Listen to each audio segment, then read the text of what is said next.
Le cancer colorectal débute souvent silencieusement. Il se développe à partir de petits amas bénins de cellules appelés polypes qui se forment à l'intérieur du côlon au fil du temps. Certains de ces polypes peuvent, avec les années, devenir cancéreux. Le principal facteur de risque, c'est l'âge. Après 50 ans, plus d'une personne sur deux présente des polypes précancéreux. Et plus le polype est gros, plus le risque de cancer augmente. Le problème, c'est que ces polypes ne provoquent souvent aucun symptôme. Mais lorsqu'ils évoluent, certains signes peuvent alerter. Voici les 5 symptômes les plus fréquents du cancer colorectal. Symptôme numéro 1, des changements dans les habitudes intestinales. L'un des premiers signes, c'est une modification durable du transit, diarrhée persistante, constipation inhabituelle ou alternance des deux. Ces troubles peuvent durer plusieurs jours ou semaines. Ils s'expliquent par la présence d'une tumeur qui perturbe la progression des selles.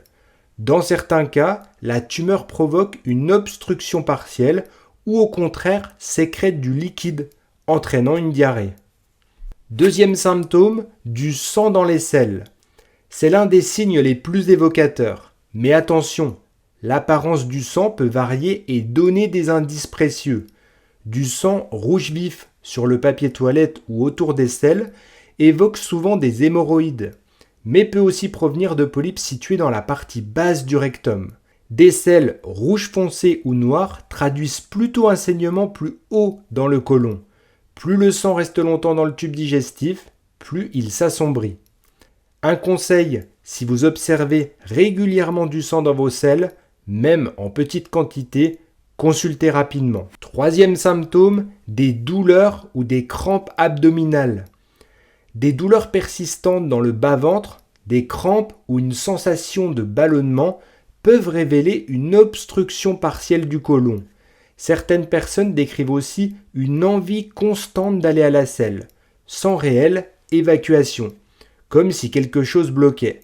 Cette fausse envie, appelée ténesme, est un signe possible d'une tumeur dans le rectum. Quatrième symptôme, une fatigue inexpliquée et une anémie. Les polypes ou tumeurs qui saignent lentement peuvent entraîner une perte chronique de sang. Résultat, une anémie fériprive, souvent accompagnée d'une fatigue persistante, d'un essoufflement inhabituel ou d'une pâleur. Beaucoup de patients ne se rendent compte de rien jusqu'à ce qu'une prise de sang révèle une carence en fer. Cinquième symptôme, une perte de poids involontaire. Enfin, une perte de poids inexpliquée, sans changement d'alimentation ou d'activité, peut signaler un cancer évolutif. Elle s'explique par la dépense énergétique accrue de l'organisme et parfois par une perte d'appétit liée à l'inflammation chronique. Pourquoi il faut dépister tôt ? Heureusement, le cancer colorectal évolue lentement. Il faut souvent près de 10 ans pour qu'un polype devienne cancéreux. Cela nous donne du temps pour agir. 2 types de dépistage permettent d'intervenir avant qu'il ne soit trop tard. Le test de recherche de sang occulte dans les selles. Cela signifie du sang qui n'est pas visible à l'œil nu. C'est un test simple à faire chez soi chaque année à partir de 50 ans. La coloscopie, plus complète, réalisée tous les 5 à 10 ans, qui permet de visualiser l'intérieur du côlon et de retirer directement les polypes suspects.